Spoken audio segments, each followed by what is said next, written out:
Hello Horror Hounds, welcome back to what we have dubbed Occultober. For the month of October we're looking at films of Satanism, devil worship and the occult, and this next film probably deals with the occult in its purest form more than any other of the films on the list. If you take occult to reference hidden or secret knowledge, then truly Roman Polanski's The Ninth Gate is the most occult film on the list.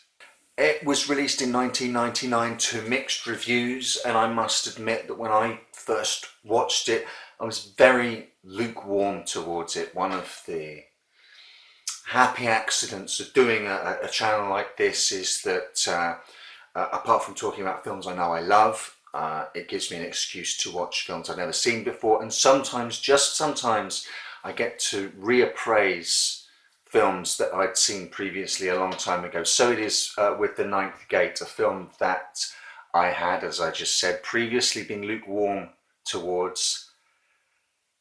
I love it. I love this film.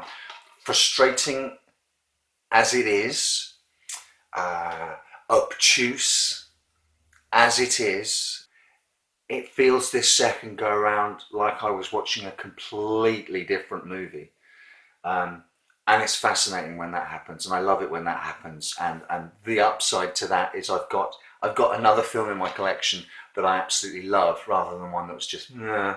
Now the film plays out like a noir type detective story. There's a mystery at the heart of it, and without going into spoiler territory, if I give you the hook for the movie, if you haven't seen it, Johnny Depp plays a rare book dealer called Dean, I think it is, Dean Corso, who's hired by Frank Langella as a gentleman called Boris Balkan. Now Mr. Balkan has an extensive library of ancient books, all dedicated to the subject of the devil, and he has one of the 3 remaining copies of a book called The Nine Gates of the Kingdom of Shadows. And the book is supposed to have been co-authored by the devil himself, for one, but Balkan hires Corso because he has come to learn or believe that 2 of the 3 remaining copies in the world, because the author was burned at the stake for heresy, 2 of the remaining copies are fake and only 1 is a genuine copy. He's quite keen to know whether he's got the genuine copy, and if he hasn't, to acquire the only genuine copy, because legend also has it that within the book contains the secret knowledge of a right to summon Lucifer himself. So if that doesn't pique your interest, then I don't know what will. It's an amazing hook to draw you in. The film does not give up its secrets easily, on purpose, dealing as it is with hidden messages and symbology.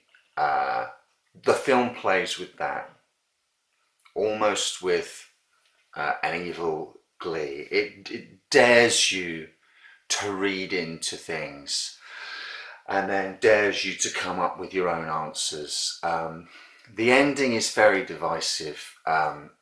It does feel incredibly quick and tacked on for a film that moves at such a stately pace. Some say boring, I'd say it moves at a stately pace. The mystery is teased out at a pace you don't see in many films these days, and I do appreciate that. Now the ending might well be the boldest part of the film. It's certainly potentially the most frustrating part of the film. My other half doesn't like ambiguous endings at all. She wants to be told. I'm fine with ambiguous endings. I still haven't decided whether the ending to this film is a cop-out, a tease too far, or whether it's just the final masterstroke. If you're at all interested, there are videos here on YouTube that delve into the imagery and the symbology of the film and come up with potential theories about what's happening, what happens at the end. I'll link to those. I haven't watched all of them through, so I just guide you towards them without comment on their content. But there's a character in this that interacts, let's say, with Johnny Depp. She's never named. She's called Green Eyes. Now, some people swear blind that she's the devil. Some people that she's a witch. Some people that she's actually Boris Balkan's familiar and that he's the witch. He's the acolyte of Satan, as we know he is. I actually kind of dig the fact that the film doesn't give up its mysteries. Certainly, if you, it's telling you a story of a man who is following a series of clues to pass through the 9 gates of the kingdom of shadows to summon Lucifer, and doesn't even go so far as to spell out to you what the summoning ritual is, what it is that he actually does. In fact, I'm convinced they skip a few steps. I think there are certain pieces of the jigsaw puzzle intentionally left out so that you can sort of decide for yourself. But you just don't get movies like this. It's not an out and out horror film. It is more of a mystery thriller, but certainly an occult thriller. And I really dig the way that the occult and the devil in particular is handled in this film.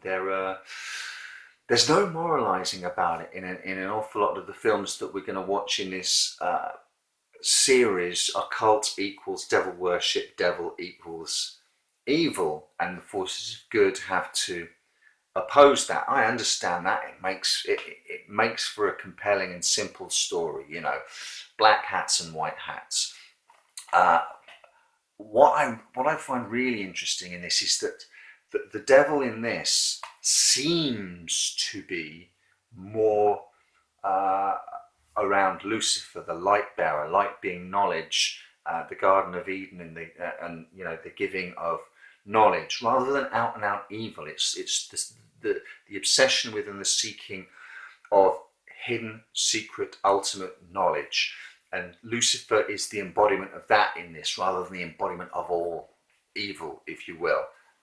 Which is, it's a nice spin on an old tale. It would have been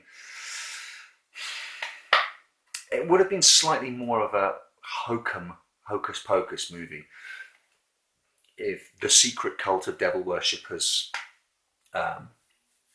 were all stabby, sacrificey, robe wearing orgiasts. There's a bit of that in it, but that bubble is very swiftly and very assuredly pricked by Balkan himself, who is sort of a true occultist in this, and he just calls it mumbo jumbo, mumbo jumbo, mumbo jumbo, and just takes the piss out of them for donning these robes and having these secret sex parties.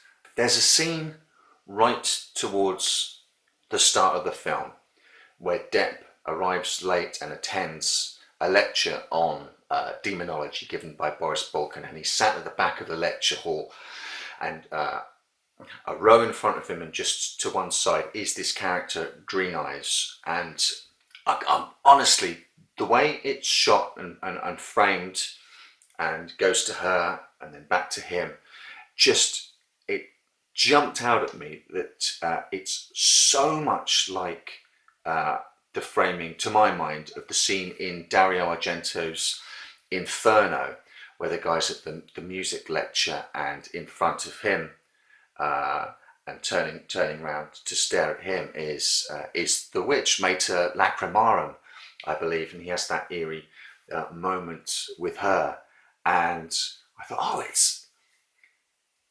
it's referencing Dario Argento, Inferno, and that, along with the lecture that's going on in the background, is pointing her out as either a witch or a witch's familiar, or something like that. And all the way through this second viewing of it, on a second sort of level of watching, I was wondering all the way through what Dario Argento would have done with this material. Where Polanski is more restrained, uh, Argento would have been completely overt. He, a lot of the things though he would have done the same. I'm convinced. The hanging, um, uh, the woman in the wheelchair. I'll just say it that way without giving too much away. It's a lot of the murder scenes I think wouldn't have happened off camera. We would have seen a lot of them in spurting, glorious Technicolor blood. I think Argento, if he'd have got his hands on this material, would have gone all out with it, and it would have been amazing. But as it is, we get a more stately and statesmanlike piece. I'll be honest with you, I'm more excited that Frank Langella is in this than Johnny Depp. Langella is amazing in this movie, as you would expect. I haven't got a lot of time for Johnny Depp. He's become sort of a caricature of himself. He's okay. He's fine in this. Personally, I would have preferred to have seen someone like Adrien Brody in the role. There's just no getting away from the fact that uh, Johnny Depp, I don't believe, can disappear into a role. All the time you're watching Johnny Depp doing a character, and it's got worse as the years have gone on. This is more subtle. This is more restrained as the piece dictates. But I couldn't help thinking that someone like Adrien Brody would have just knocked it out of the park, or Jim Caviezel, or someone of sort of that ilk.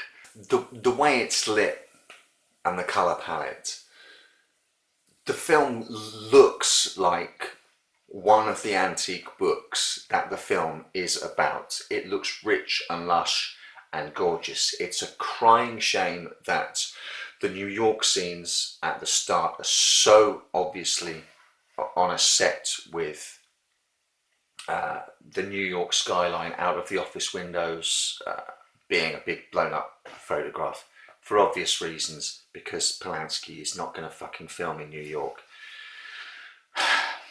for depressing reasons. And when the film moves to Europe, we get these wonderful locations, wonderful buildings, wonderful interiors and wonderful exteriors, which makes the facade of the New York side of things all the more shameful, unfortunately.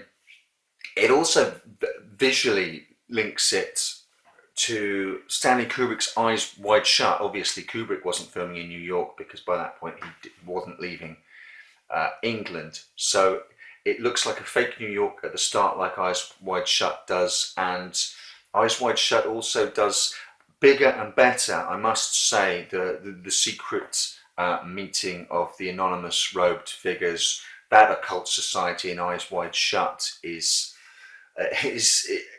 more insidious, grander, and creepier than the one you get here in The Ninth Gate. But there are some bizarre coincidental parallels between Eyes Wide Shut and The Ninth Gate. Is just one of those things that maybe just is worthy of comment. I hope it's worthy of comment because I've just commented on it. If it's not worthy of comment, I've wasted my time and I've wasted your time.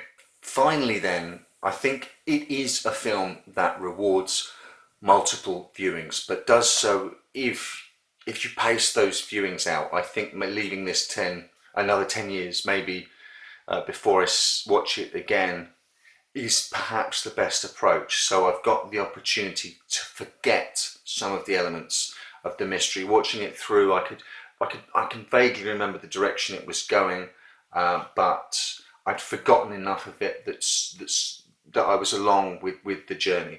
I'm not sure it's something that you'd watch necessarily on an annual basis. It pays to forget some of the secrets of the movie so you can relearn them as you watch. But Frank Langella is astounding.